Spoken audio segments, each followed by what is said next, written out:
ముహూర్తం ఉంది కాబట్టి వినిపిస్తుందా? వినిపిస్తుందా? అందరూ ఒకసారి పిడికిలెత్తుతారా? అందరూ హాల్లో ఉన్న వాళ్ళందరూ జై తెలంగాణ. మన రాష్ట్రం కష్టపడి సాధించుకున్నటువంటి ఈ రాష్ట్రంలో మరి ఒక నూతన రాజకీయ శక్తిగా రాబోతా ఉన్నామని చెప్పినాం. పనిచేస్తలేదా మైక్? ఇది వద్దబ్బా, క్లారిటీ రావట్లేదా? ఓకేనా? పక్క జరగండి, సైడ్ జరగండి అందరూ. దయచేసి ఇక్కడ మిత్రులు సైడ్ జరగండి. సౌండ్ సిస్టమ్ వాళ్ళు తొందర వచ్చి సౌండ్ కరెక్షన్ చేయండి. మన పార్టీ పేరు చెప్పాలా? రెడీయా? టిఆర్ఎస్. జై తెలంగాణ! జై టిఆర్ఎస్! జై తెలంగాణ! జై తెలంగాణ! జై తెలంగాణ! తెలంగాణ రాష్ట్ర సేన! జై తెలంగాణ రాష్ట్ర సేన! జై తెలంగాణ రాష్ట్ర సేన! జై తెలంగాణ రాష్ట్ర సేన! కవితమ్మ గారి నాయకత్వం! కవితమ్మ గారి నాయకత్వం! కవితమ్మ గారి నాయకత్వం! కవితమ్మ గారి నాయకత్వం! కవితమ్మ గారి నాయకత్వం! తెలంగాణ టైగర్ కవితమ్మ గారి నాయకత్వం! జై తెలంగాణ టైగర్ కవితమ్మ గారి నాయకత్వం! జై తెలంగాణ!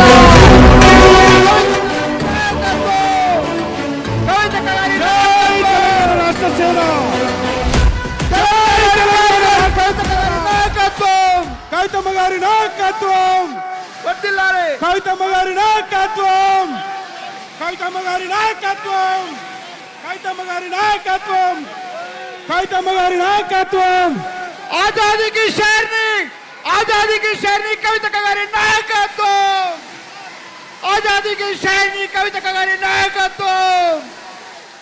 తెలంగాణ టైగర్ కవితమ్మ గారి నాయకత్వం! తెలంగాణ ఉద్యమ సేనాని కవితమ్మ గారి నాయకత్వం! జై తెలంగాణ రాష్ట్ర సేన! జై తెలంగాణ! పట్టుర పట్టు హైలెస్స జెండను పట్టు కొట్టుర కొట్టు హైలెస్స కొండను పట్టు నన్ను గట్టి నడువు బిడ్డను కవితక్కతో చూడు కాలిక బిడ్డ కాదు తేలిక ఈ గడ్డ పౌరుషాల బిడ్డరా కవితక్క. ఆజాదీ కి షేర్ని కవితమ్మ గారి నాయకత్వం! ఆజాదీ కి షేర్ని కవితమ్మ గారి నాయకత్వం!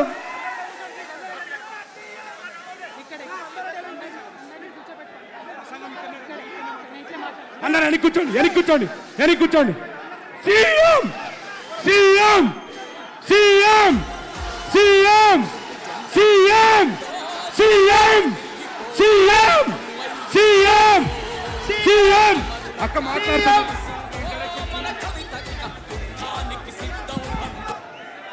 దయచేసి అందరూ వెనక్కిపోవాల. ఇప్పుడు మన ఉద్యమ సేనాని పోరాటాలు అందరూ వెనక్కి కూర్చోండి. అందరూ కూడా మాట్లాడతారు.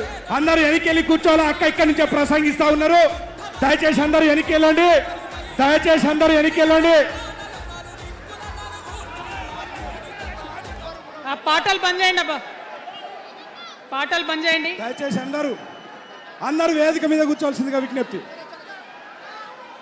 తెలంగాణ రాష్ట్ర సేన, తెలంగాణ రాష్ట్ర సేన మనందరం కూడా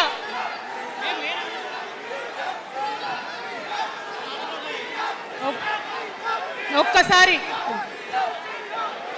సీఎం సీఎం సీఎం జై తెలంగాణ. కూర్చోవాలి ఒకసారి, అందరు సైలెంట్ ఉండాలి. అందరికీ నమస్కారం. మళ్ళీ ఒకసారి తెలంగాణ ప్రజలకు, తెలంగాణ మేధావులకు, తెలంగాణ బుద్ధిజీవులకు, తెలంగాణ ప్రగతిని కోరుకునేటటువంటి ప్రతి ఒక్కరికి, తెలంగాణలో ఉన్నటువంటి ప్రభావశీల వర్గాలందరికీ హృదయపూర్వకంగా చేతులెత్తి నమస్కారం తెలియజేస్తూ ఉన్నాను. ఇవాళ తెలంగాణ రాష్ట్రంలో ఒక చరిత్ర. నా జీవితంలో కూడా ఒక మర్చిపోలేని రోజు అవుతుంది ఈరోజు. తెలంగాణ రాష్ట్ర భవిష్యత్తును తెలంగాణ రాష్ట్రం స్వయంగా రాసుకోవడానికి మరి మనందరినీ కూడా ఆ దైవము ఆ కాలము మనందరినీ భాగస్వామ్యం చేసిందని చెప్పి నేను మనస్ఫూర్తిగా నమ్ముతా ఉన్నాను. మీ అందరికీ తెలుసు నేను అమ్మవారి భక్తురాలిని. ఇక్కడ స్టేజ్ మీద ఎవ్వరు ఉండకండి, దయచేసి అందరు వెళ్ళండి, ఖాళీ అయ్యండి మొత్తం, అందరు వెళ్ళి కూర్చోండి దయచేసి. ఈ బౌన్సర్లు ఏందా వాళ్ళని తీసి వెళ్ళిపోమని.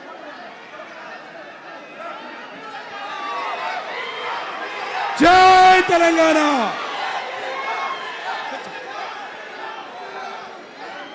ఇవాళ ఈ సభా ప్రాంగణంలో ఉన్నటువంటి తెలంగాణ ఉద్యమకారులకు, తెలంగాణ అమరవీరుల కుటుంబాలకు, తెలంగాణ ఉద్యమంలో సర్వం కోల్పోయి అనేక రకాల కష్టాలు పడి రాష్ట్రం వస్తే చాలు అనుకొని పిడికిలు బిగించి కొట్లాడినటువంటి ప్రతి ఒక్కరికి, అదేవిధంగా సింగరేణి నుండి పెద్ద ఎత్తున తరలి వచ్చినటువంటి బొగ్గుగని కార్మికులకు, నాకు సింగరేణి చాలా ఇష్టం, కానీ కానీ కానీ మీకంటే మా ఆడబిడ్డలంటే నాకు ఇంకా ఇష్టం. ఈ సభలో ఉన్నటువంటి మా ఆడబిడ్డలకు ప్రత్యేకంగా నమస్కారం తెలియజేస్తున్నా.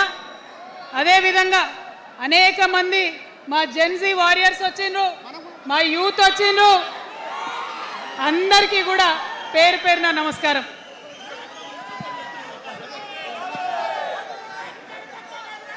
ఇవాళ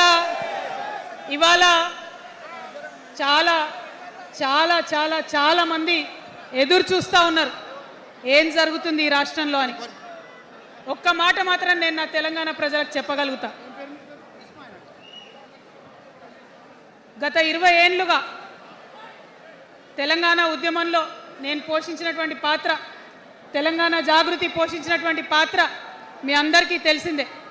తెలంగాణ ఉద్యమంలో ఆడబిడ్డలందరినీ కూడా భాగస్వామ్యం చేయాలని చెప్పి తెలంగాణ జాగృతి నుండి బతుకమ్మను ఎత్తుకొని ఊరు వాడ తిరిగి మా జాగృతి కార్యకర్తలు తెలంగాణ సాంస్కృతిక దీపాన్ని పదిలంగా దాచిపెట్టుకున్నారు. మరి వారు దాచినటువంటి ఆ దీపం ఆనాడు చాలా చీకటిలో కాలరాత్రిలో కూడా ఒక కాగడాలాగా తెలంగాణ ఉద్యమకారులకు వెలుగునిచ్చింది. మా సింగరేణి గని కార్మికుల చేతిలో కందిలైంది. మొత్తం తెలంగాణ సమాజానికి కూడా ఒక కాంతి రేఖ అయింది.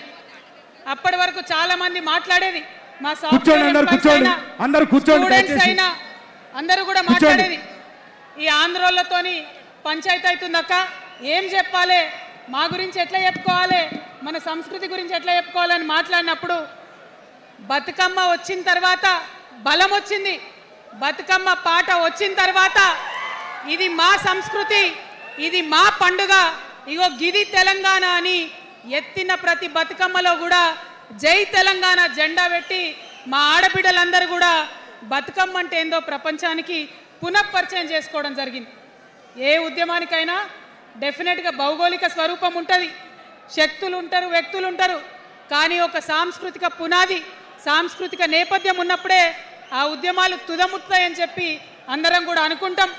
తెలంగాణ ఉద్యమానికి బలమైనటువంటి సాంస్కృతిక పునాదినిచ్చి ఆడబిడ్డలందరినీ ఉద్యమంలో జత చేసినటువంటి ఘనత ఇక్కడ ఉండేటటువంటి జాగృతి కార్యకర్తలదేనని నేను ఇవాళ సగర్వంగా ప్రకటిస్తూ ఉన్నాను. మరి ఇవాళ మిమ్మల్ని నేను కోరేది ఒకటే, కష్టపడ్డాం, తెలంగాణ తెచ్చుకున్నాం, కానీ మనం కలలు కన్న తెలంగాణ వచ్చి 12 ఏళ్ళైనా ఇంకా కూడా మనకు రాలేదు. ఏమేం కలలతో తెలంగాణ తెచ్చుకున్నామో ఆ కలలన్నీ ఇంకా నిజం కాలేదు. మరి తెలంగాణ ఉద్యమ రథం, ఆనాటి ఉద్యమ రథసారథి కేసీఆర్ గారి నేపథ్యంలో తెలంగాణ ఉద్యమ రథం ఎక్కడనో దారి తప్పింది. తెలంగాణ ప్రజల ఆర్తిని అది అర్థం చేసుకోలేకపోయింది. డెఫినెట్గా సామాజిక తెలంగాణ రథచక్రం అనేది విరిగి ముక్కలైపోయింది. ఒక కొత్త రాష్ట్రం వచ్చిన తర్వాత ఏ తరహా అయితే పని జరగాలో, ఏ తరహా అయితే పనులు ప్రారంభించుకోవాలో అవి జరగలేదని చెప్పడానికి ఒక ఇంత బాధపడతా ఉన్నాను. ఆనాడు ఏమనుకున్నాం, తెలంగాణ రాష్ట్రం వస్తే మనందరి బానిస సంఖ్యలు పోతాయి అనుకున్నాం. కానీ రైతులకు బేడీలు పడ్డాయి, ఇసుక దందా మీద ప్రేమతోని నేరెళ్ళల దళితులకు దెబ్బలు పడ్డాయి, చావులైనాయి. ఒకరిద్దరు కలిసి మాట్లాడుకోవాలంటే ఎవరి ఫోన్ ఎక్కడ మానిటర్ చేస్తుండ్రో అని భయం, వ్యక్తిగత స్వేచ్ఛ లేదు. దారుణమైనటువంటి నిఘా నీడలో తెలంగాణ అంతా కూడా బతికింది. ఇది వాస్తవం. మనం అనుకున్న కలల తెలంగాణ రాలేదన్నది ముమ్మాటికి వాస్తవం. మరి అటువంటి సందర్భంలో నేను ఇవాళ మీ అందరికి ఒక మాట చెప్పాలి. ఆనాడు పరిపాలించిన కుటుంబంలో నేను కూడా ఒక భాగం.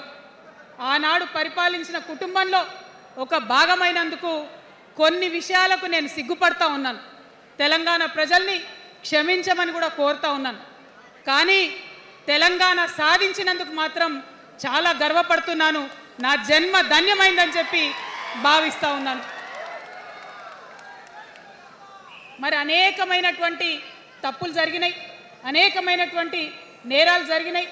అనుకున్నటువంటి తెలంగాణ సాధించుకోలేదు.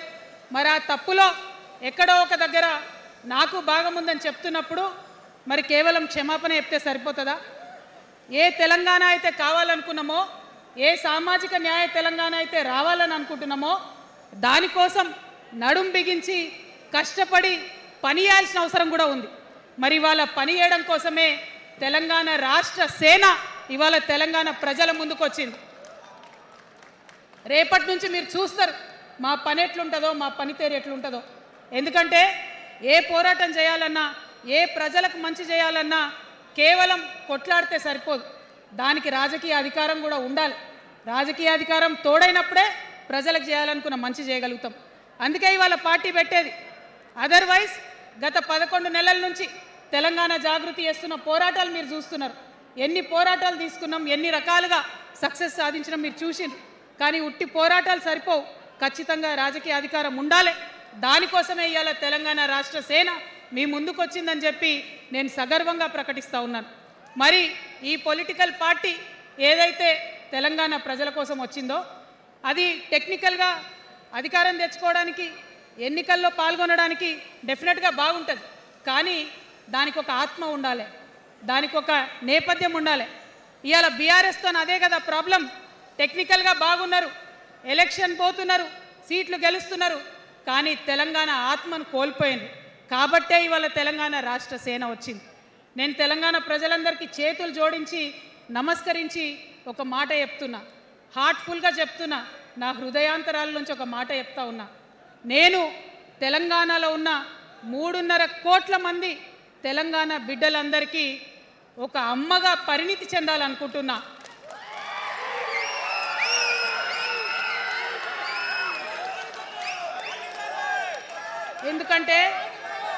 ఎందుకంటే ఒక అమ్మతనంతో పరిపాలన జరిగినప్పుడే బిడ్డలకి ఏదైనా కష్టం వస్తే అమ్మ హృదయం బద్దలవుతుంది. అటువంటి దుఃఖంతో పరిపాలన జరిగినప్పుడే, అటువంటి సంవేదనతో పరిపాలన జరిగినప్పుడే, అటువంటి ఆర్తితో పరిపాలన జరిగినప్పుడే రాష్ట్రం ముందుకు పోతుంది, రాష్ట్రంలో ఉన్న ప్రజల కష్టాలు తీరుతాయి. ఇవాళ ఎన్నిసార్లు ఎన్ని రకాలుగా ఆలోచన చేసినా మన తెలంగాణ రాష్ట్రంలో అనేక రోజుల నుంచి, అనేక సంవత్సరాల నుంచి ఒక భూస్వామ్య వ్యవస్థ నడిచింది. మనకు తెలుసు. అనేక రకాల పోరాటాలు వచ్చినాయి. సమానత్వం కోసం ప్రయత్నం చేసినాం, పోరాడుతూనే ఉన్నాం. అది రైతాంగ సాయుధ పోరాటం కావచ్చు, ముల్కీ ఉద్యమం 1952 కావచ్చు, 1969లో తెలంగాణ ఉద్యమం కావచ్చు, తర్వాత వచ్చినటువంటి నక్సలైట్ ఉద్యమం కావచ్చు, అనేక సామాజిక ఉద్యమాలు, ఎందరో మంది మహానుభావులు, ప్రొఫెసర్ జయశంకర్ గారి దగ్గర నుంచి మొదలు పెడితే చాకల ఐలమ్మ గారు, దొడ్డి కొమరయ్య గారు, ఆరుట్ల కమలాదేవి గారు, రావి నారాయణ రెడ్డి గారు, సురవరం ప్రతాప్ రెడ్డి గారు, దాశరథి గారు, కాళోజీ గారు, నక్సలైట్ ఉద్యమంలో గద్దరన్న గారు, గణపతి గారు, మారోజు వీరన్న గారు, సాంబశివుడు గారు, ఇట్లా అనేక మంది పోరాటం చేస్తే అంతో ఇంతో సమానత్వం ఇప్పుడు వచ్చింది. మలిదశ తెలంగాణ ఉద్యమంలో కేసీఆర్ గారు, అట్లానే ప్రాణాలు ఇచ్చినటువంటి ఇషాన్ రెడ్డి గారు, యాదయ్య కావచ్చు, సువర్ణ కావచ్చు, అనేక మంది కొట్లాడితేనే ఇవాళ తెలంగాణ రాష్ట్రం వచ్చింది. వీరికన్నా ముందు మరి మీ అందరికీ తెలుసు సమ్మక్క సారలమ్మ దగ్గర నుంచి మన దగ్గర సామాజిక ఉద్యమాలు నడిచినాయి. కొమరం భీమ్ కావచ్చు, సమ్మక్క సారయ్య కావచ్చు, సారలమ్మ కావచ్చు, షోయబుల్లా ఖాన్ కావచ్చు, మగ్దూ మొయ్యుద్దీన్ కావచ్చు, ఇట్లా అనేక మంది కొట్లాడితే కొంచెం సమానత్వం వచ్చింది. కొండా లక్ష్మణ్ బాపూజీ గారిని తెలుసుకోవాలి, పండుగ సాయన్నని తెలుసుకోవాలి, సర్వాయి సర్దార్ పాపన్న గౌడ్ని తెలుసుకోవాలి. ఇట్లా అనేక మంది కొట్లాడింది. పంతు నాయక్ గారు ఉన్నారు. మరి ఇట్లా ఆదివాసీ వీరులు అనేక మంది ఉన్నారు. బియ్యాల జనార్దన్ రావు ఉన్నారు, ఆదివాసీల కోసం కొట్లాడినటువంటి బిడ్డ. వీరందరినీ కూడా వారి స్ఫూర్తిని తీసుకుంటాం. రాజ్యాంగబద్ధంగా రాజకీయ శక్తితోని పోరాటాలు మిళితం చేసి, ప్రజా పోరాటాలు మిళితం చేసి మనం కలలుగానేటటువంటి సామాజిక న్యాయ తెలంగాణను సాధిస్తామని మళ్ళొకసారి సగర్వంగా ప్రకటన చేస్తూ ఉన్నాం. మరి వాళ్ళ తెలంగాణ రాష్ట్ర సేన మీ ముందుకొచ్చిందంటే ఉట్టిగానే రాలే. తెలంగాణలో ఏం జరుగుతుందో ఒకసారి తెలుసుకోవాలి, మనం ఆలోచన చేసుకోవాలి, అర్థం చేసుకోవాలి. ఎన్ని పార్టీలు ఉన్నాయి? 3 పార్టీలు ఉన్నాయి. భారతీయ జనతా పార్టీని తీసుకుందాం. ఆ బీజేపీ అనే పార్టీకి అసలు తెలంగాణ ఏర్పాటే ఇష్టం లేదు, తెలంగాణ ఏర్పాటు అవడమే ఇష్టం లేదు. అందుకే వాళ్ళ అగ్రనాయకత్వం అంతా కూడా ఏం మాట్లాడతారు? తల్లిని చంపినరు, పిల్లని బతికించారు అని ఒకలంటారు. ఇంకొకరు ఏమంటారు? నిన్ననే ఒక తలకాయ లేని ఎంపీ, మెడకాయ మీద తలకాయనే లేదు ఆయనకు, ఏమన్నాడు ఆ ఎంపీ? ఇండియా పాకిస్తాన్ విడదీసినట్టట, ఆంధ్ర తెలంగాణను విడదీసిరట. మరి వాళ్ళ అగ్రనాయకత్వం ఇన్ని మాటలు అంటుంటే మన ప్రాంతంలో ఉన్నటువంటి భారతీయ జనతా పార్టీ బానిస ఎంపీలు ఎవరైతే ఉన్నారో ఒక్క మాట కూడా వాళ్ళు మాట్లాడరు. ఫెడరల్ స్ఫూర్తికి విరుద్ధంగా రాష్ట్రం ఏర్పాటు అయిన తర్వాత 7 మండలాలు మనకి గుంజుకుంటే పార్లమెంట్లో పల్లీకులు ఇస్తారు, కానీ ఆ ఎంపీలు ఒక్క మాట కూడా మాట్లాడరు. మనకు 8 రూపాయలు ఇవ్వకపోతే ఆ ఎంపీలు ఒక్క మాట మాట్లాడరు. విభజన హామీలు ఇవ్వకపోతే ఆ బీజేపీ బానిస ఎంపీలు ఒక్క మాట కూడా మాట్లాడరు. అంతేకాకుండా సామాజిక న్యాయం అనేటటువంటి ఒక కాన్సెప్ట్కే బద్ద వ్యతిరేకి భారతీయ జనతా పార్టీ. అందుకే ఏం చేస్తున్నారు? మహిళా బిల్ అయితే మోసం, 2 సార్లు పాస్ చేసిరు, దాన్ని మొత్తానికే పక్కన పెట్టేసిండ్రు. బీసీ బిల్లు ఇక్కడికి వెళ్ళి పంపిస్తే దాన్ని తొక్కిపెట్టిండ్రు. కులగణన వేస్తామన్నారు, దాన్ని తొక్కిపెట్టిండ్రు. అత్యంత పేదవాళ్లకు సమాజంలో 2 బుక్కల అన్నం పెట్టేటటువంటి ఉపాధి హామీ పథకం ఉంటే కూడా దాన్ని కూడా మొత్తానికి బంద్ చేసి పెట్టిండ్రు. అయినా కూడా ఈ బీజేపీ బానిస ఎంపీలు ఒక్క మాట కూడా మాట్లాడరు, కనీసం పెదవులు తెరవరు. నేను ఇవాళ బీజేపీ ఎంపీలను డిమాండ్ చేస్తున్నా, సవాల్ చేస్తా ఉన్నా, మీరు తెలంగాణ తల్లి బిడ్డలైతే కనీసం భద్రాచలం దగ్గర ఒక 5 గ్రామాలు ఉన్నాయా, ఆంధ్రాలకు పోయినాయి, అవి పోతే మన రాముడి గుడి మునిగిపోతుంది. పోలవరం నిండితే భద్రాచలం మొత్తం కూడా నీళ్ళు వచ్చేటటువంటి పరిస్థితి ఉన్నది. మీకేమన్నా సిగ్గు ఎగ్గు ఉంటే తెలంగాణ తల్లి బిడ్డలైతే 8 మంది బీజేపీ తెలంగాణ ఎంపీలను ఛాలెంజ్ చేసి అడుగుతా ఉన్నా, ఆ 5 గ్రామాలను మీరు వాపస్ తెలంగాణకు పట్టుకరండి. మేం మాట్లాడినాం, జాగృతి నుండి మాట్లాడినాం, ఆంధ్ర వారికి లేఖ రాసినాం, కేంద్రానికి లేఖ రాసినాం. మరి మీరేం చేస్తున్నారయ్యా? రాముడి గుడి ఇక్కడ భద్రాచలం రాముడు కాదా? ఆయన గుడి మునిగిపోయినా మీరు మాట్లాడరా? నేను సవాల్ చేస్తా ఉన్నా భారతీయ జనతా పార్టీ ఎంపీలకు, ఖచ్చితంగా మీరు 5 గ్రామాలను తెలంగాణకు తీసుకురావాలి. ఇక బీఆర్ఎస్ పార్టీ ఉంది, ఇంకో పార్టీ. ఏముంది ఆ పార్టీలో? మొట్టమొదటి ప్రభుత్వం వచ్చింది, తొట్టతల్లి ముఖ్యమంత్రి గారు అయినరు.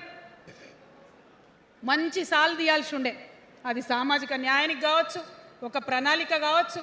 3 ముఖ్యమైన అంశాలతో తెలంగాణ తెచ్చుకున్నాం: నీళ్లు, నిధులు, నియామకాలు. ఏం చేసింది బీఆర్ఎస్ పార్టీ? నీళ్ల కోసం 10 సంవత్సరాలలో 1,89,000 కోట్ల రూపాయలు ఖర్చు పెట్టింది. 1,89,000 కోట్ల రూపాయలు ఖర్చు పెట్టి ఎన్ని ఎకరాలకు నీళ్ళు ఇచ్చిందంటే 14 లక్షల ఎకరాలకు నీళ్ళు ఇచ్చింది. అందులో 2 పెద్ద ప్రాజెక్టులు, ఒకటి పాలమూరు, ఇంకోటి కాళేశ్వరం. ఆ రెండిటికి కలిపి 1,21,000 రూపాయలు ఖర్చు పెట్టింది. ఎన్నిటికి నీళ్ళు ఇచ్చిరాయా? ఎన్ని ఎకరాలకంటే 1,00,000 ఎకరాలకు నీళ్ళు ఇచ్చిరు. ఈ మాట బాధతో చెప్తున్నా. నేను కూడా బీఆర్ఎస్ అప్పుడున్న టీఆర్ఎస్కి నేను కూడా నా రక్తాన్ని, నా చెమటని, నా సమయాన్ని కుటుంబంతో, పిల్లలతో గడపాల్సిన టైంలో టీఆర్ఎస్ పార్టీ బలోపేతానికి పనిచేసిన వ్యక్తినే నేను కూడా. ఆనాటి కేసీఆర్ వేరు, ఇప్పటి కేసీఆర్ వేరు. ఆనాటి కేసీఆర్కి తెలంగాణలో చేనేత కార్మికులు చచ్చిపోతుంటే భిక్షాటన చేసిన కేసీఆర్ ఆనాటి కేసీఆర్. ఇయాలటి కేసీఆర్ మారిన మనిషి, మర మనిషి, మన మనిషి కాదు. ఏమైంది ఇయ్యాలటి కేసీఆర్కి? హైడ్రాల ఇల్లు కూలిపోతుంటే అరుస్తున్నారు, అన్నా ఎక్కడున్నావు రా, వచ్చిండ్రా? రాలే. వెలుగుమట్ల ఇల్లు కూలితే వచ్చిండ్రా? రైతులకు వర్ష బీభత్సమై మొత్తం పొలాలు మునిగిపోతే వచ్చిండ్రా? చేవెళ్ళ దగ్గర బస్ యాక్సిడెంట్ అయితే వచ్చిండ్రా? ఎక్కడ చిన్న కష్టం వచ్చినా ప్రజలకు ఆ సారు రారు, ఆ సారు రారు. ఎందుకంటే ఆయన మారిన మనిషి, మనిషి, గుంటనెక్కల తోడేళ్ల చేతిలో ఖైదీ అయినటువంటి మనిషి, మన మనిషి కాదు. బాధతో, దుఃఖంతో, ఆవేదనతో చెప్తున్న మాట, సంతోషంతో చెప్తలేని ఈ మాట నేను. అట్లాంటి కేసీఆర్ ఎట్లా ఉండే ఒకప్పుడు? అదే ఆర్డీఎస్ అంతా పాదయాత్ర చేసి నా తెలంగాణకు నీళ్లు కావాలని అడిగినారు. ఇవాళ మరి 10 ఏళ్ళ అధికారం ఉంటే పాలమూరు రంగారెడ్డి ప్రాజెక్టు కోసం 10 ఏళ్లలో ముందుకు పోతలేదంటే, ఎవరన్నా తెలంగాణ పట్ల ప్రేమ ఉంటే, పాలమూరు పట్ల ప్రేమ ఉంటే, కృష్ణా నీళ్లు వాడుకోవాలంటే మన కేసీఆర్ అయ్యుంటే ఆ పాలమూరు రంగారెడ్డి ప్రాజెక్ట్ కాడ కూర్చేసుకొని అది కట్టిస్తుండే. ఏం చేసినారు మారిన కేసీఆర్ గారు?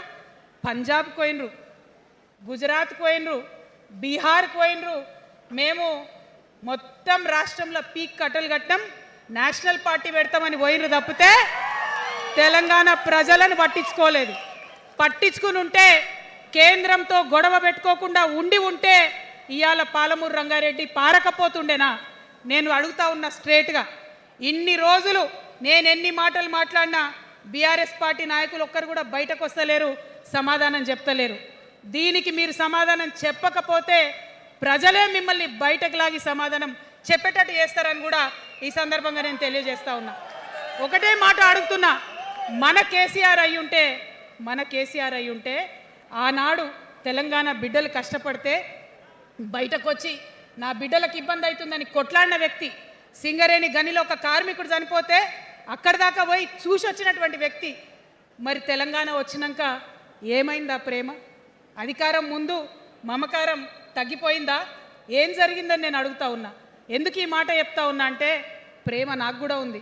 నాకు తండ్రి కావచ్చు, అది వేరే విషయం. కానీ ఒక రాజకీయ నాయకుడిగా వారు ఈ మధ్య రాజకీయ పరిణితి కోల్పోయి మాట్లాడుతూ ఉన్నారు. కేటీఆర్ గారు మాట్లాడిందంటే ఓకే అనుకోవచ్చు, ఆయనకు పెద్దగా తెలియదు పాపం. కానీ కేసీఆర్ గారు అనే మాట ఏంటంటే, ప్రజలు తప్పు చేసిండ్రు. ఓకే, ఒక సెకండ్ నేను ఒప్పుకొని దాన్ని, ఒక సెకండ్ అనుకుందాం. ప్రజలు తప్పు చేస్తే నేను ఒక తల్లిగా అడుగుతున్నా, నేను నా కొడుకో మాట చెప్తా, వాడు వినలేదనుకో, కింద పడ్డాడు అనుకో, ఇడిచిపెడతానా? దగ్గర తీసుకొని మంది అనా? ఓకే, ప్రజలు తప్పు చేసిర్రు అనుకోండి, మీకు అధికారం ఇవ్వలేదు అనుకోండి, ఒక కర్కోటకుడి పాలన నడుస్తుంది అలా తెలంగాణలో. ఇబ్బంది పడుతున్నారు ప్రజలు, గోసపడుతున్నారు, ఏడుస్తున్నారు. ఇండ్లు అన్నీ ఉండి ఇండ్లు గూలగొడుతుంటే, అర్ధరాత్రి ఇంటి మీదకి వచ్చి ఇండ్లు గూలగొడుతుంటే ఆదుకోవాల్సిన అమ్మలాంటి మన పాత కేసీఆర్ ఏడి? ఎక్కడున్నాడు? ఇది మనం అడగాల్సింది. అందుకోసమే నేను ఈ నిర్ణయం తీసుకున్నది. నన్ను పార్టీలోంచి బయటకేస్తే నేను వెంటనే పార్టీ పెట్టలే. ఆనాడు కూడా చెప్పిన, నేను ఆలోచన చేస్తున్నా, మారతారేమో అని చూసిన, పదే వేచి చూసిన. ఇవాళ నన్ను పార్టీలోకి వెళ్ళి సస్పెండ్ చేసి 10 నెలలైంది. నాకు నిజంగా మంచిగానే అయింది. ఎందుకు తెలుసా? ఆనాడు ఉద్యమకారులను ఇబ్బంది పెడుతుంటే నేను ఇంకా గట్టిగా మాట్లాడలేదు. ఆనాడు మీకు జరిగింది, ఇవాళ నాకు జరిగింది. కొత్త ఏం లేదు. కేసీఆర్ కోసం, టీఆర్ఎస్ పార్టీ కోసం, ఆనాడు తెలంగాణ ఉద్యమం కోసం ఇండ్లు అమ్ముకొని, భూములు అమ్ముకొని, ప్రతి ఊర్లో టీఆర్ఎస్ కండువా వేసుకొని పోరాటం చేసినటువంటి కార్యకర్తలు ఎక్కడున్నారు ఇవాళ? ఒక్క గుళ్ళ మెంబర్ ఇయర్ రాలేదా? ఒక్క గుడి చైర్మన్ ఇయర్ రాలేదా? తెలంగాణను వ్యతిరేకించి ఉద్యమాన్ని తొక్కిపట్టి మన మీద లాఠీలు పెట్టి కొట్టినటువంటి వాళ్ళకు తీసుకొచ్చి ఎమ్మెల్యే సీట్లు ఇచ్చి వాళ్ళ అనుచరులు వచ్చి మిడతల దండలాగా మన కార్యకర్తల మీద పడితే, తల్లి కోడి కాపాడుకున్నట్టు పిల్లల్ని కాపాడుకోవాల్సిన మన కేసీఆర్ ఏడబోయింది. వచ్చిందా ఎవరికన్నా పదవులు? ప్రతి సంవత్సరం రాష్ట్రం మొత్తంలో పోస్టులు నింపితే 6,000 పైచీలకు నామినేటెడ్ పోస్టులు వస్తాయి తెలుసా? అంటే 10 ఏళ్ళ 2 ఏళ్ళకోసారి నామినేటెడ్ పోస్టులు వేసిన ఒక 30,000 మందికి దాదాపుగా ఏదో ఒక గౌరవం. ఏం కావాలి మనకు ఉద్యమకారులకు చెప్పండి, ఏం కావాలి? కండువా వేసుకొని పిచ్చోళ్ళ లెక్క తిరిగినందుకు, మన ఇంటోళ్ళని ఇడిచిపెట్టి తిరిగినందుకు ఇంత మర్యాద కావాలి. మా సార్ నన్ను గుర్తుపట్టిండా, మా పార్టీ నన్ను గుర్తుపట్టింది, నాకేదో చిన్న పదవి ఇచ్చిరని చెప్పుకుంటే ఒక మర్యాద ఉంటుంది. వచ్చిందా మనకు ఆ మర్యాద? ఎక్కడన్నా వచ్చిందా? ఆనాడు అవహేళన చేసిర్రు, పార్టీలకు వచ్చి మళ్ళీ అవహేళన చేసిండ్రు. అంటే ఎప్పుడైతే అధికారం వచ్చిందో అప్పుడు అమ్మతనం పోయింది, ఎప్పుడైతే అధికారం వచ్చిందో అప్పుడు మమకారం పోయింది. అందుకే అంటున్నా, ఆయన మన కేసీఆర్ కాదు, మన కేసీఆర్ కాదు, మారిన కేసీఆర్, మరబొమ్మ లాంటి కేసీఆర్. కాబట్టే ఇవాళ నేను నిలబడి యుద్ధం చేస్తా ఉన్నా, కాబట్టే యుద్ధం చేస్తా ఉన్నా. ఈ గడ్డకు ఈ తెలంగాణ రాష్ట్రానికి ప్రాణాలు అడ్డం పెట్టుకొని మన ప్రజలను కాపాడాల్సినటువంటి వ్యక్తులు కావాలి, అటువంటి సైన్యం కావాలి. సైన్యం అయిదామా? సిద్ధంగా ఉన్నారా? ఎట్లయితే ఉద్యమం అప్పుడు కడుపు కట్టుకొని కాలు కట్టుకొని పనిచేసినామో ఇప్పుడు అట్లా పనిచేయాల్సినటువంటి అవసరం ఉన్నది. ఇవాళ ఒక్క పాలమూరు రంగారెడ్డి కాదు, కాళేశ్వరంలో జరిగినటువంటి అవినీతి. ఒక మాట ఆలోచించాలి. మన కేసీఆర్ అయితే ఏమన్నాడు అప్పుడు ఉద్యమంలో? నా బిడ్డ కానీ నా కొడుకు కానీ తప్పు చేస్తే తీసి పారేస్తా పార్టీలకు వెళ్ళన్నారు. ఇవాళ నేనేం చేసిందే మీకు తెలియదా? నేనేం చేసిన? కాళేశ్వరంలో అవినీతి జరిగిందన్నమాట చెప్పిన. అంటే అవినీతి జరిగిందని చెప్పిన నన్ను బయటేసి అవినీతి చేసిన పందికొక్కుల్ని పక్కన కూర్చోబెట్టుకున్నారు చూడు. అది మన కేసీఆర్ కాదు, అది మన కేసీఆర్ కాదు. ఆత్మలేని మరబొమ్మ ఇప్పుడున్న కేసీఆర్, మన కేసీఆర్ కాదు. మన కేసీఆర్ అయితే కళ్ళెత్తి చూసే ధైర్యం ఉండకుంటుండే, కాళ్ళు మొక్కేటటువంటి తత్వం ఉంటుండే. ఇవాళ అది మన కేసీఆర్ కాదు. కాబట్టే ఎదురుగా నిలబడి కొట్లాడుతా. నాతో కలిసి వస్తారా? సిద్ధమేనా? ఇవాళ బీఆర్ఎస్ పార్టీ చేస్తున్నటువంటి అనేక తప్పులు, అనేక అంశాలు ఉన్నాయి. ఒకటి కాదు, రెండు కాదు. ఇది ప్రారంభం మాత్రమే. మొదలు పెట్టినాం, జస్ట్ ఇల్లలికినాం. In front there is crocodiles festival. తర్వాత చాలా చెప్పేది ఉంది, అప్పుడు చెప్దాం. ఇప్పుడు ఏం జరుగుతుంది ఈ రాష్ట్రంలో? ఒక కర్కోటకుడు ఆయన పరిపాలన జరుగుతుంది. బాధ అనిపిస్తుంది ఒక పొలిటికల్ లీడర్ని కర్కోటకుడు అనాలంటే. కానీ అనక తప్పని పరిస్థితి.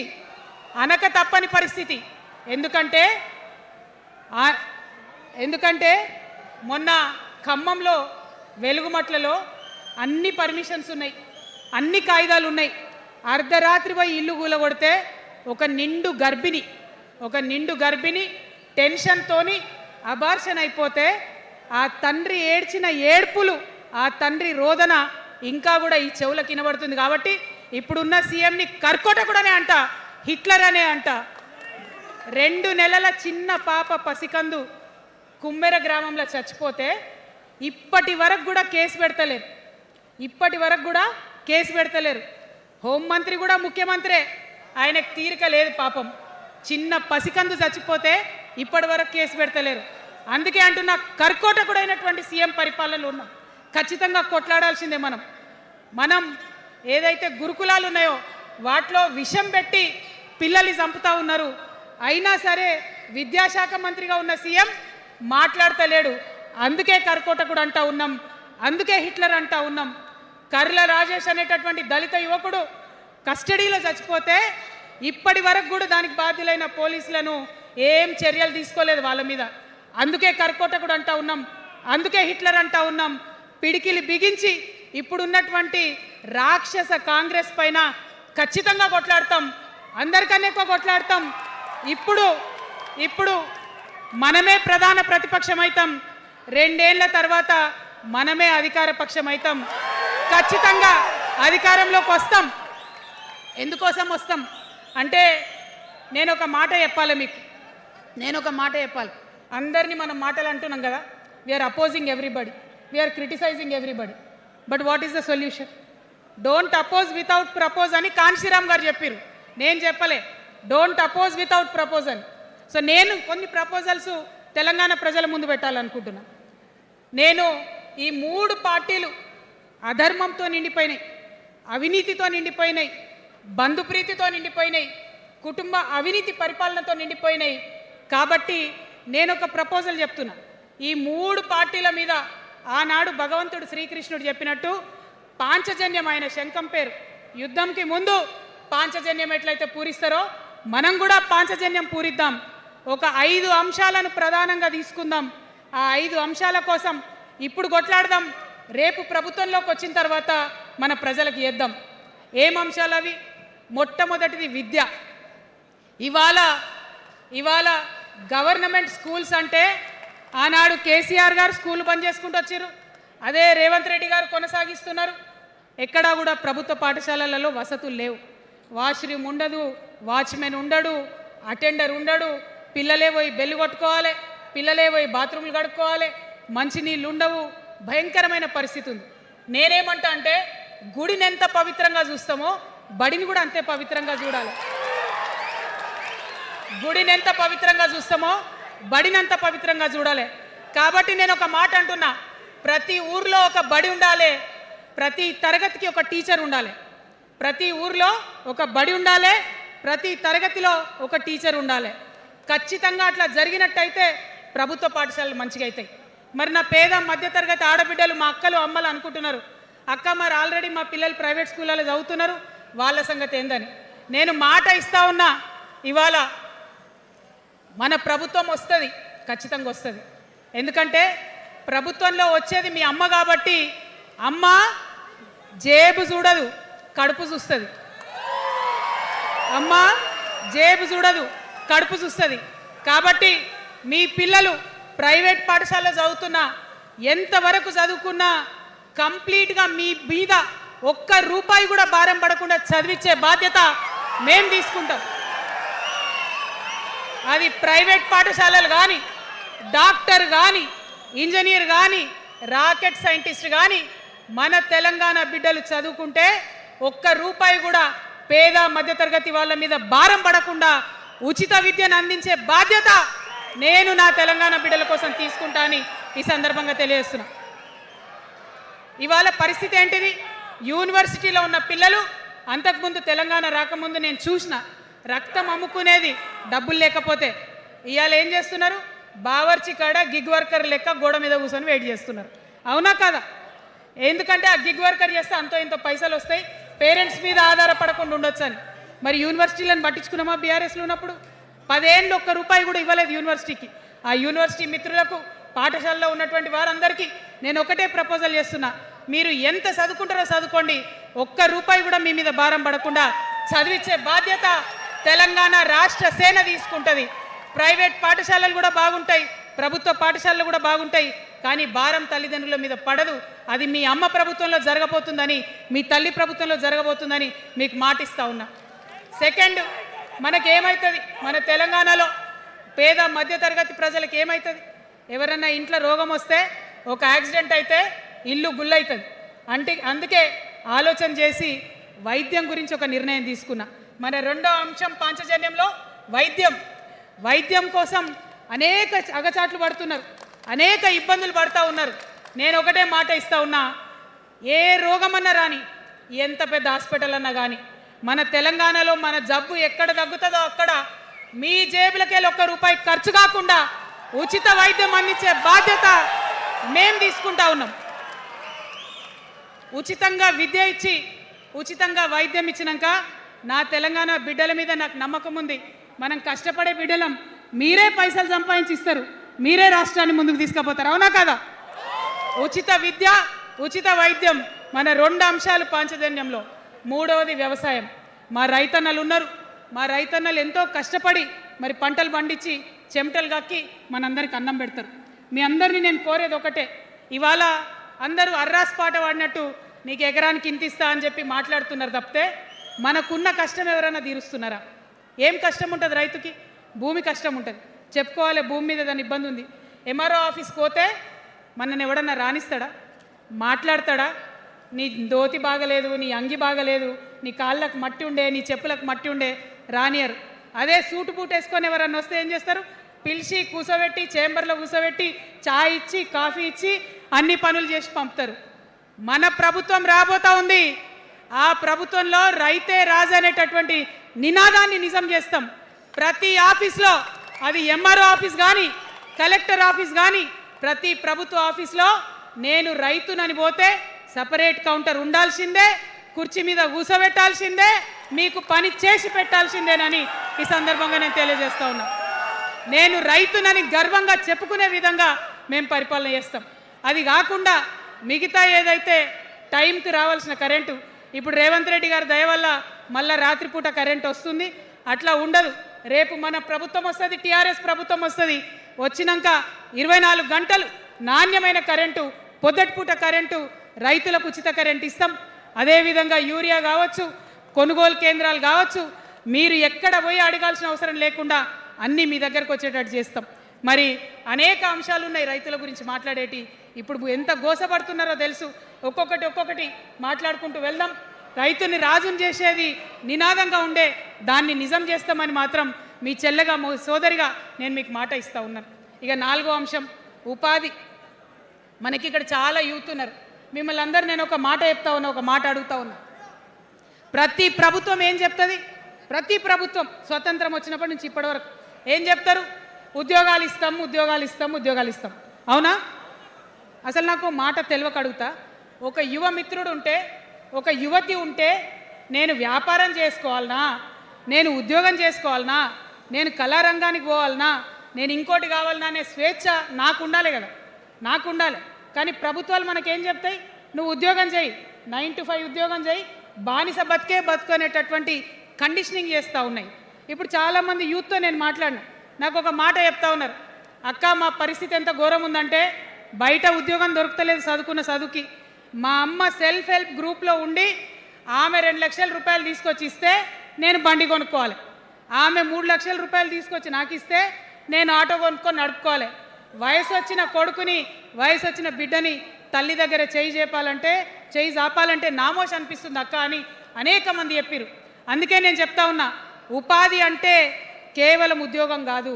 ఉపాధి అంటే మన ప్రభుత్వంలో, రేపు రాబోయేటటువంటి మీ అమ్మ ప్రభుత్వంలో 2 లక్షల రూపాయల నుంచి మొదలు పెడితే 20 కోట్ల రూపాయలకు కూడా మనము మీ వ్యాపారానికి సంబంధించిన ఐడియాతో మీరు వస్తే బ్యాంకులతో సంబంధం లేకుండా నా యువకులను, నా యువతులను నమ్మి ఆ లోన్ డైరెక్ట్గా మీకు ఇవ్వడం జరుగుతుంది. ఎందుకోసం ఈ మాట చెప్తా ఉన్నా అంటే, మన తెలంగాణ బిడ్డలకు మంచి సృజనాత్మకత ఉంది, ఆలోచించే శక్తి ఉంది, కష్టపడే తత్వం ఉంది. ఇవన్నీ కూడా మంచి వ్యాపారవేత్తలకు ఉండేటటువంటి లక్షణాలు.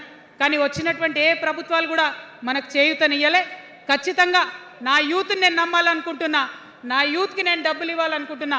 వాళ్ళ చేతిలో డబ్బులు పెట్టి వాళ్ళు ఇంకెంత సంపాదన నా తెలంగాణ రాష్ట్రానికి ఇస్తారో చూడాలని నేను అనుకుంటున్నా.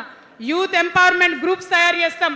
2 lakhs to 20 crores వరకు డైరెక్ట్గా గవర్నమెంటే ఉండి మీకు లోన్స్ ఇస్తాం. మరి ఉద్యోగం చేయాలనుకునే యూత్ ఉంటే నేను ఒక శుభవార్త చెప్తా ఉన్నా. బాగా లెక్క పెట్టినాం.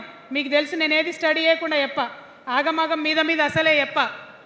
నేను స్టడీ చేసిన దానికి ఏంటంటే, ఎవరైతే ఉద్యోగం చేయాలనే యూత్ ఉంటారో వాళ్ళకి మొదటి సంవత్సరమే మన గవర్నమెంట్ వచ్చినాక 4 లక్షల ఉద్యోగాలు ఒకటేసారి సింగిల్ నోటిఫికేషన్తో ఇచ్చి తీర్థం.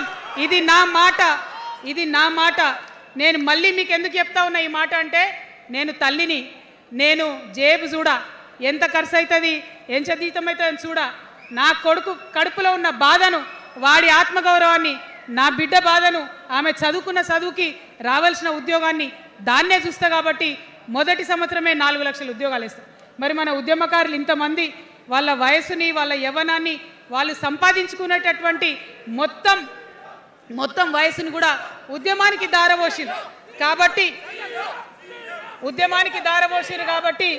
నేను ఉద్యమకారుల కోసం ప్రత్యేకించి జూన్ 2, 2014 వరకు కట్ ఆఫ్ డేట్ పెట్టుకొని ఆనాటి ఉద్యమకారులకి 1 లక్ష ఉద్యోగాలు, సూపర్ న్యూమరరీ జాబ్స్ క్రియేట్ చేయబోతా ఉన్నామని కూడా ఈ సందర్భంగా తెలియజేస్తున్నా. అంటే ఇవన్నీ తెలంగాణ ఉద్యమంలో, తెలంగాణ రాష్ట్ర సాధనలో మీరు చేసిన ప్రయత్నానికి, మీ రుణం తీర్చుకోవడానికి నేను చేస్తున్న ఈ ప్రయత్నం అని చెప్పి ఈ సందర్భంగా తెలియజేస్తా ఉన్నా. మరిగా మన పాంచజన్యంలో 5వ అంశం, ఆఖరి అంశం, అతి ముఖ్యమైనటువంటి అంశం సామాజిక న్యాయం. సామాజిక న్యాయ తెలంగాణ సాధించాల్సిందే. మన ఎస్సీ మిత్రులకు, ఎస్టీ మిత్రులకు, అగ్రవర్ణాల్లో ఉన్నటువంటి పేదవారికి, బీసీలకు అందరికీ న్యాయం జరగాలి. మా మైనారిటీ సోదరులు, మా ముస్లిమ్స్ కావచ్చు, క్రిస్టియన్స్ కావచ్చు, సిక్కులు కావచ్చు, అందరికీ కూడా న్యాయం జరగాలి. మరి బీఆర్ఎస్లో మనం చూసినాం, मुस्लिम्स कोसम थोड़ी देर उर्दू में बात करके आपसे मीठी मीठी बातें बोल के सोपत करके देखो, सोना घिसके देखो बोले, आप 2 बार सोपत कर लिए, तालीम का एक छोटा सा रोशनी आपको दिखाए, लेकिन रोजगार आपसे दूर रखे। जो 12% रिजर्वेशन का बात हुआ था उसके ऊपर कुछ भी अमलावरी नहीं हुआ। और जो माइनॉरिटी फाइनेंस कॉरपोरेशन का पहले लोन मिलते थे 10 साल के बीआरएस में कितने लोन मिले, अब 2 साल के कांग्रेस में कितने लोन मिले, आप एक बार देख लो।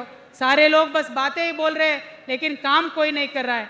आपकी बेटी हूँ मैं, ये धरती का कर्ज उतारने के लिए नया पॉलिटिकल पार्टी आपके सामने लेके आई हूँ। आपसे मैं गुजारिश करती हूँ मेरे साथ चलिए, जो बदलाव आपके ज़िंदगी में आएगा ज़रूर आपको बदलाव दिखेगा, पहले जैसा नहीं होगा। बिल्कुल अलग सा एक स्ट्रैटेजी बना रहे हैं, अलग से आपके रेस्पेक्ट के लिए हमारी सोच है। हम मिलेंगे, बात करेंगे।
మరి అందరికన్నా ఎక్కువ మా ఆడబిడ్డలంటే నాకు ప్రాణం.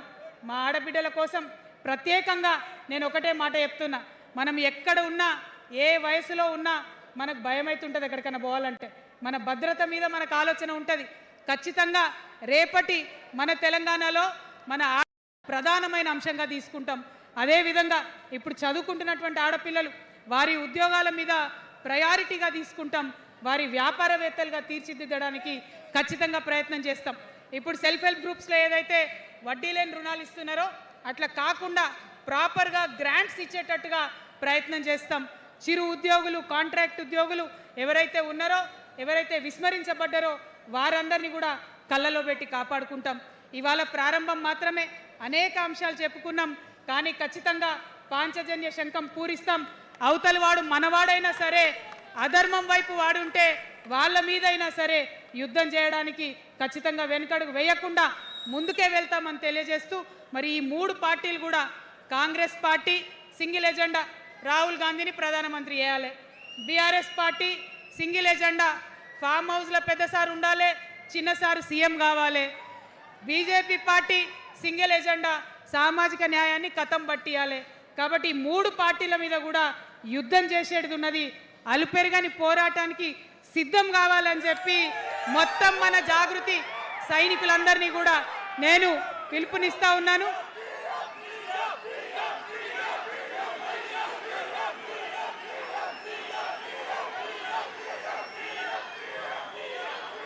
Thank you. జై తెలంగాణ, జై తెలంగాణ. జోహార్ తెలంగాణ విద్యార్థి అమరవీరులకు, జోహార్ తెలంగాణ విద్యార్థి అమరవీరులకు, జోహార్ తెలంగాణ అమరవీరులకు. జై తెలంగాణ, జై టిఆర్ఎస్, జై టిఆర్ఎస్, జై టిఆర్ఎస్. టిఆర్ఎస్ అంటే జిందాబాద్ అనాలి. TRS, TRS, TRS. జై తెలంగాణ, జై తెలంగాణ, జై తెలంగాణ.